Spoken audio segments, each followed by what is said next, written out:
Lendo a Bíblia com William Camelo. Dia 9 de janeiro, Gênesis 21, 22, 24. Abraão se mudou para o Neguebe ao sul, permaneceu por algum tempo entre Cádiz e Sur e depois seguiu até Gerar. Enquanto morava ali como estrangeiro, Abraão apresentava Sara, sua mulher, dizendo: "Ela é minha irmã." Por isso, o rei Abimeleque de Gerar mandou buscar Sara para seu palácio. Naquela noite, Deus apareceu a Abimeleque num sonho e lhe disse: "Você vai morrer. A mulher que tomou já é casada." Abimeleque, porém, ainda não havia dormido com ela. Assim disse: "Senhor, castigarás uma nação inocente? Não foi Abraão quem me disse: ela é minha irmã? E ela própria afirmou: sim, ele é meu irmão. Agi com total inocência. Minhas mãos estão limpas." No sonho, Deus respondeu: "Sim, eu sei que você é inocente. Por isso, o impedi de pecar e não deixei que a tocasse. Agora, devolva a mulher ao marido dela e ele orará por você, pois é profeta. Então você viverá. Mas se não a devolver, esteja certo de que você e todo o seu povo morrerão." Na manhã seguinte, Abimeleque se levantou cedo e sem demora reuniu todos os seus servos. Quando contou o que havia acontecido, seus homens se encheram de medo. Então Abimeleque mandou chamar Abraão. "O que você fez conosco?" perguntou. "Que crime cometi para merecer esse tratamento que nos torna a mim e ao meu reino culpados deste grande pecado? O que você me fez não se faz a ninguém. O que deu em você para agir desse jeito?" Abraão respondeu: "Pensei comigo, este é um lugar onde ninguém teme a Deus, e não vão me matar para ficarem com a minha mulher. Além do mais, ela é de fato minha irmã, por parte de pai, mas não de mãe, e eu me casei com ela. Quando Deus me chamou para deixar a casa de meu pai e viajar de um lugar para o outro, eu disse a ela: faça-me este favor, por onde formos, diga que eu sou seu irmão." Então Abimeleque pegou ovelhas e bois, servos e servas, e os deu de presente a Abraão. Também lhe devolveu Sara, sua mulher. Abimeleque disse: "Veja, minha terra está à sua disposição. More onde lhe parecer melhor." E disse a Sara: "Estou dando a seu irmão 1000 peças de prata diante de todas estas testemunhas para reparar qualquer dano que eu lhe tenha causado. Assim todos saberão que você é inocente." Então Abraão orou a Deus e Deus curou Abimeleque, sua mulher e suas servas, de modo que pudessem ter filhos, pois o Senhor havia tornado estéreis todas as mulheres do harém de Abimeleque por causa do que tinha acontecido com Sara, mulher de Abraão. O Senhor agiu em favor de Sara e cumpriu o que lhe tinha prometido. Ela engravidou e deu à luz um filho para Abraão na velhice dele, exatamente no tempo indicado por Deus. Abraão deu o nome de Isaque ao filho que Sara lhe deu. No 8º dia depois do nascimento de Isaque, Abraão o circuncidou como Deus havia ordenado. Abraão tinha 100 anos quando Isaque nasceu. Sara declarou: "Deus me fez sorrir. Todos que ficarem sabendo do que aconteceu vão rir comigo." E disse mais: "Quem diria a Abraão que sua mulher amamentaria um bebê? E, no entanto, em sua velhice eu lhe dei um filho." Quando Isaque cresceu e estava para ser desmamado, Abraão preparou uma grande festa para comemorar a ocasião. Sara, porém, viu Ismael, filho de Abraão e da serva egípcia Agar, caçoar de seu filho Isaque. E disse a Abraão: "Livre-se da escrava e do filho dela. Ele jamais será herdeiro junto com meu filho Isaque." Abraão ficou muito perturbado com isso, pois Ismael era seu filho. Deus, porém, lhe disse: "Não se perturbe por causa do menino e da serva. Faça tudo o que Sara lhe pedir, pois Isaque é o filho de quem depende a sua descendência. Contudo, também farei uma nação dos descendentes do filho de Agar, pois ele é seu filho. Na manhã seguinte, Abraão se levantou cedo, preparou mantimentos e uma vasilha cheia de água e os pôs sobre os ombros de Agar. Então mandou-a embora com seu filho, e ela andou sem rumo pelo deserto de Berseba. Quando acabou a água, Agar colocou o menino à sombra de um arbusto e foi sentar-se sozinha uns 100 metros adiante. Não quero ver o menino morrer, disse ela, chorando sem parar. Mas Deus ouviu o choro do menino e do céu o anjo de Deus chamou Agar. Que foi, Agar? Não tenha medo. Deus ouviu o menino chorar, dali onde ele está. Levanta-o e anime-o, pois farei dos descendentes dele uma grande nação. Então Deus abriu os olhos de Agar e ela viu um poço cheio de água. Sem demora, encheu a vasilha de água e deu para o menino beber. Deus estava com o menino enquanto ele crescia no deserto. Ismael se tornou flecheiro e se estabeleceu no deserto de Parã. E sua mãe conseguiu para ele uma esposa egípcia. Por esse tempo, Abimeleque, acompanhado de Ficol, comandante do seu exército, foi visitar Abraão. É evidente que Deus está com você, ajudando-o em tudo o que faz, disse Abimeleque. Jure em nome de Deus que não enganará nem a mim, nem a meus filhos, nem a nenhum de meus descendentes.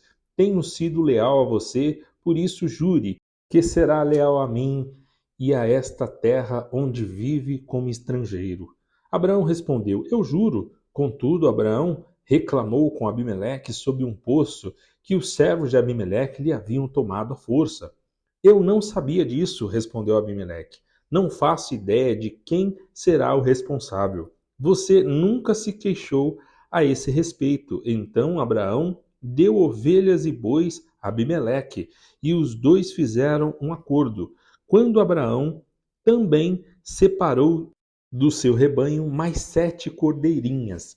Abimeleque lhe perguntou, por que você separou estas 7 das demais? Abraão respondeu, por favor, aceite estas 7 cordeirinhas como testemunho de que eu cavei este poço. Por isso, Abraão chamou o lugar de Berseba, porque ali os dois fizeram o juramento. Depois de firmarem a aliança em Berseba, Abimeleque e Ficol, comandante do seu exército, voltaram para a terra dos filisteus. Abraão plantou uma tamargueira em Berseba e ali invocou o nome do Senhor, o Deus eterno. E Abraão morou na terra dos filisteus como estrangeiro por longo tempo. Algum tempo depois, Deus pôs Abraão à prova. Abraão, Deus chamou. Sim, respondeu Abraão, aqui estou. Deus disse, tome seu filho, seu único filho Isaque, a quem você tanto ama, e vá à terra de Moriá. Lá em um dos montes que eu lhe mostrarei, ofereça-o como holocausto. Na manhã seguinte, Abraão se levantou cedo e preparou seu jumento. Levou consigo 2 de seus servos e seu filho, Isaque. Cortou lenha para o fogo do holocausto e partiu para o lugar que Deus tinha indicado. No terceiro dia da viagem, Abraão levantou os olhos e viu o lugar de longe. Fiquem aqui com o jumento, disse ele aos servos. O rapaz e eu iremos mais adiante, vamos adorar e depois voltaremos. Abraão pôs a lenha para o holocausto nos ombros de Isaque e ele próprio levou o fogo e a faca. Enquanto os dois caminhavam juntos, Isaque se virou para Abraão e disse, Pai, sim, meu filho, respondeu Abraão, temos fogo e lenha, disse Isaque, mas onde está o cordeiro para o holocausto? Deus providenciará o cordeiro para o holocausto, meu filho, respondeu Abraão. E continuaram a caminhar. Quando chegaram ao lugar que Deus havia indicado, Abraão construiu um altar e armou a lenha sobre ele Em seguida, amarrou seu filho Isaque e o colocou no altar sobre a lenha. Então, pegou a faca para sacrificar o filho. Nesse momento, o anjo do Senhor o chamou do céu: Abrão, Abrão! Aqui estou, respondeu Abrão.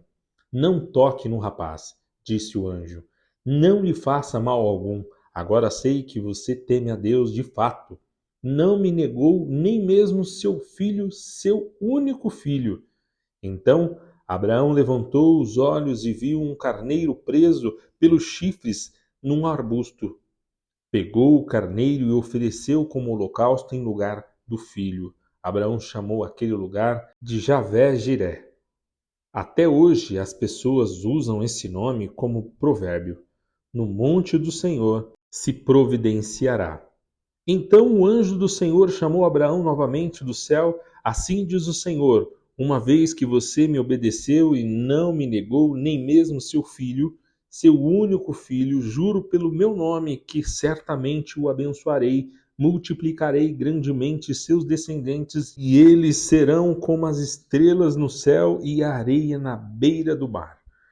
Seus descendentes conquistarão as cidades de seus inimigos e por meio deles todas as nações da terra serão abençoadas.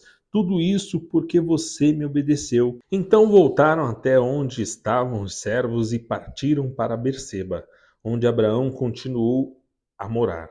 Pouco tempo depois, Abraão ficou sabendo que Milca, mulher de Naor, irmão dele, lhe tinha dado filhos. O mais velho recebeu o nome de Uz, o segundo mais velho, Buz, seguindo de Quemuel, antepassado dos arameus. Quesede, Azo, Pildas, Gitilaf e Betuel, que foi o pai de Rebeca. Esses foram os 8 filhos que Milca deu a Naor, irmão de Abraão. Além desses, Helma, sua concubina, lhe deu 4 filhos, Teba, Gaá, Taás e Maca. Mateus 7, 15 a 29. Tomem cuidado com os falsos profetas que vêm disfarçados de ovelhas, mas que na verdade são lobos esfomeados. Vocês os identificarão por seus frutos. É possível colher uvas de espinheiros ou figos de ervas daninhas? Da mesma forma, a árvore boa produz frutos bons e a árvore ruim produz frutos ruins. A árvore boa não pode produzir frutos ruins e a árvore ruim não pode produzir frutos bons. Toda árvore que não produz bons frutos é cortada e lançada ao fogo. Portanto, é possível identificar a pessoa por seus frutos. Nem todos que me chamam Senhor, Senhor entrarão no reino dos céus, mas apenas aqueles que de fato fazem a vontade de meu Pai que está no céu. No dia do juízo, muitos me dirão: Senhor, Senhor, não profetizamos em teu nome, não expulsamos demônios em teu nome e não realizamos muitos milagres em teu nome? Eu, porém, responderei: nunca os conheci, afastem-se de mim, vocês que desobedecem à lei. Quem ouve minhas palavras e as pratica é tão sábio como a pessoa que constrói sua casa sobre uma rocha firme. Quando vierem as chuvas e as inundações e os ventos castigarem a casa, ela não cairá, pois foi construída sobre rocha firme. Mas quem ouve meu ensino e não o pratica é tão tolo como a pessoa que constrói sua casa sobre a areia. Quando vierem as chuvas e as inundações e os ventos castigarem a casa, ela cairá com grande estrondo. Quando Jesus acabou de dizer essas coisas, a multidão ficou maravilhada com o seu ensino, pois ele ensinava com verdadeira autoridade, diferentemente dos mestres da lei. Salmos 9, 1 a 12. Eu te louvarei, Senhor, de todo o meu coração, anunciarei as maravilhas que fizeste.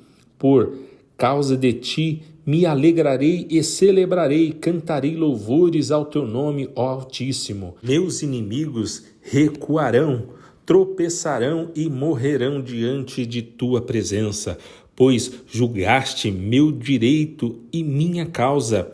De teu trono julgaste com justiça, repreendeste as nações e destruíste os perversos, apagaste o nome deles de uma vez por todas. O inimigo está acabado, arruinado para sempre. Arraste suas cidades e elas cairão em esquecimento. O Senhor, porém, reina para sempre. De seu trono executa o julgamento, julgará o mundo com justiça e governará as nações com imparcialidade. O Senhor é abrigo para os oprimidos, refúgio em tempos de aflição. Quem conhece teu nome confia em ti, pois tu, Senhor, não abandonas quem te busca. Cantem louvores ao Senhor que reina em Sião. Anunciem ao mundo os seus feitos, pois aquele que vinga o sangue derramado não se esquece dos aflitos. Ele não ignora seu clamor. Provérbios 2, 16 a 22. A sabedoria o livrará da mulher imoral, das palavras sedutoras da promíscua. Ela abandona o marido, o companheiro de sua juventude, e ignora a aliança que fez diante de Deus. Entrar na casa dela leva à morte. É a estrada para a sepultura. O homem que a visita está perdido, jamais alcançará os caminhos da vida. Portanto, siga os passos dos bons e permaneça nos caminhos dos justos, pois os retos viverão na terra e os íntegros nela permanecerão.